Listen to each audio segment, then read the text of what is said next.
coming. I'd like to introduce Ansley Winter. She's been working with me for about a year and a half now, about a little over a year and a half now. She came to me as an undergraduate looking for some research projects, and as some of you know, I work with frogs, so she got involved in the frog project right off the bat. Did some work on that, and then kind of wanted to do her own research, and that kind of led us into a small problem. We needed to figure out a new technique for working with, as her talk is on ImageJ, this plate read program. She's going to talk a little bit about some projects she wants to do with measuring estrogen. We had to figure out a way to do this here because we didn't have the plate reader. So being the sort of scientist I am, I just kind of wanted to make sure that this system was going to work. So this is her proving this concept. So, Anne. Hello, my name is Ansley Winter. So I've just been looking at the differences in accuracy between the ImageJ ReadPlate plugin and the spectrophotometer. So to measure those differences, we had to measure the absorbance, and absorbance is the measure of light absorbed by a solution.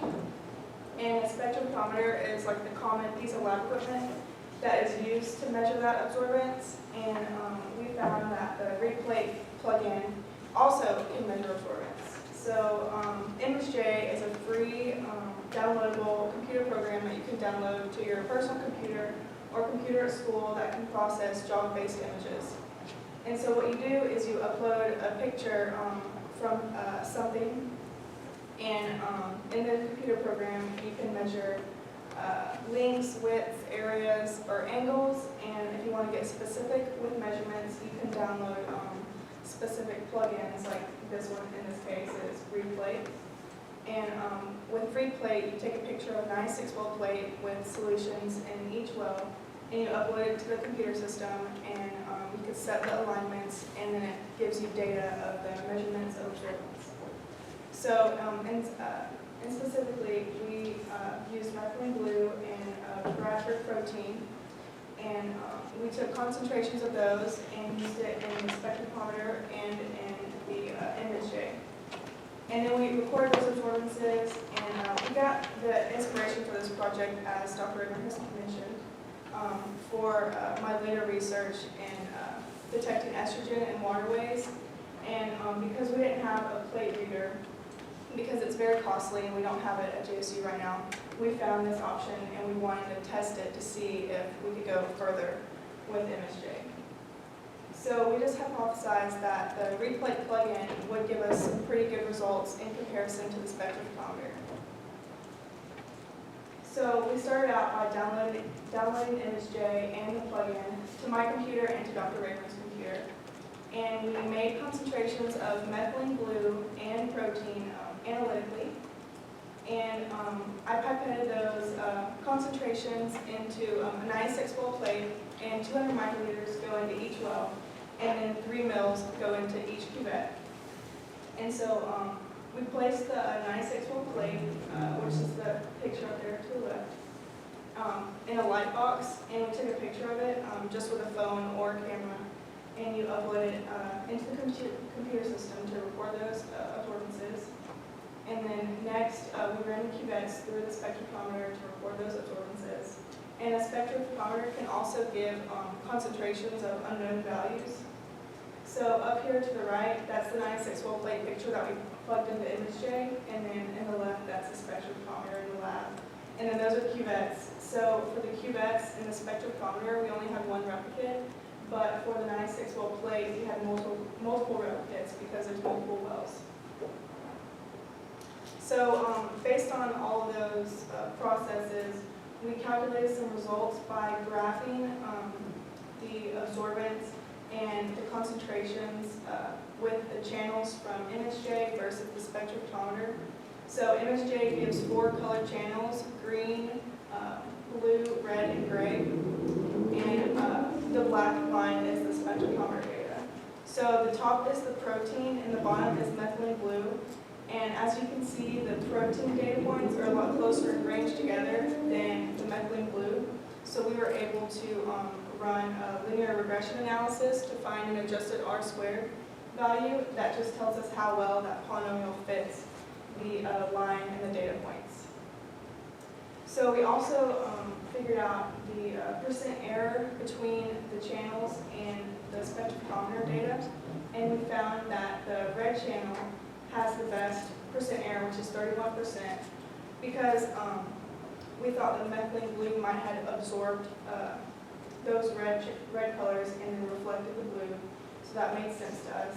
So after that, we concluded that the first run of methylene blue wasn't good enough because of the ranges and values, so we wanted to do it again to see if we could do the linear regression analysis again to find the R-squared to see how well that polynomial line fits the data points. So we ran some predicted values and with methylene blue individually for the spectrophotometer and the ImageJ. So these unknown concentrations are listed under the actual, and those are concentrations that we knew, but we wanted to see how well the spectrophotometer and ImageJ estimated it to be, and we found that the spec gave it really good percent error, very low as you can see, and then for the ImageJ it had very high percent error. So we did the same thing with the protein, but they were true unknowns. We didn't know the concentrations. So we used the spectrophotometer as like the actual value in calculating the percent error, and then ImageJ as the experimental value.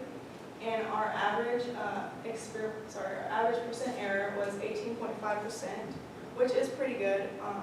So we concluded that ImageJ gave pretty good numbers in results in comparison to the spectrophotometer. But the spectrophotometer is still preferred if you want the most accurate data. And so for further investigations, we know that it would be preferred to use a plate reader, specifically for an ELISA test for testing synthetic estrogen in waterways. But we do know now that the ImageJ ReadPlate plugin is a pretty good option if we just want to note that there is some percent error from doing so. So I just want to thank the biology department for letting me use the lab, and Dr. Rayburn for helping me throughout this past year and a half. It's been a great time. I've really enjoyed his guidance.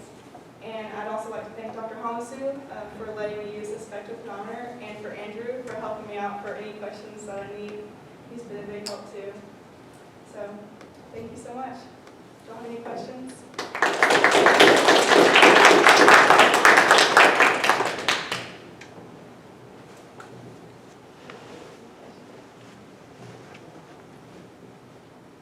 Sure, Dr. I'll throw Rayburn? them out. Yes. Okay. So the methylene blue, Yes.